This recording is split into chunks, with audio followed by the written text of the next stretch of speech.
This is my family: mom, dad, and my brother. We are a nuclear family. It is the most typical one: parents, siblings living in the same house. If my grandparents or my aunts live here, my type of family will be an extended family, but sadly, they don't.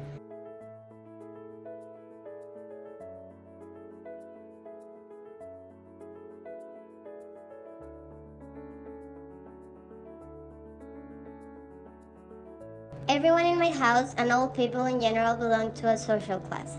Social classes are hierarchical grouping of individuals that are usually based on wealth, education, attainment, occupation, income. Marketers need to know these things because each type of family consumes differently.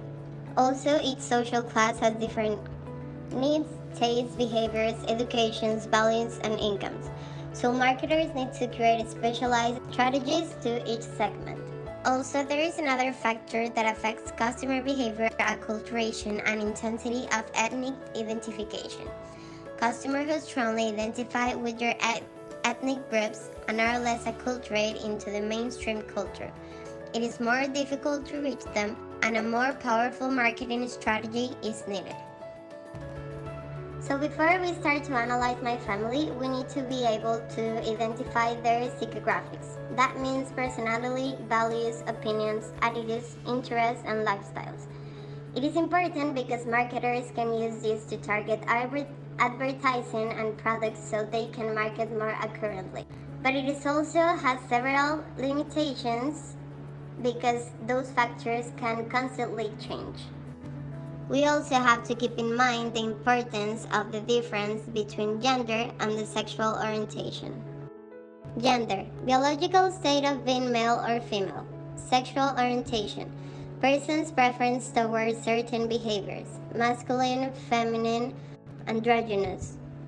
This is highly relevant because marketers have to understand that this distinction can influence preferences and behavior of the customers.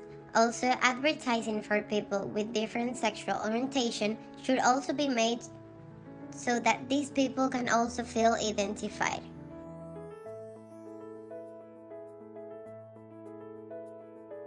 First, my brother. My brother spends most of his time on social media, especially Instagram.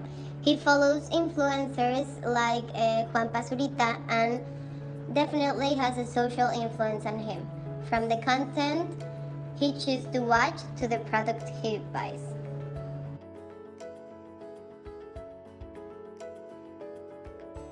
Social influence has affected social media because nowadays teenagers trust the influencers more since they relate to them in their attitudes, tastes, and activities.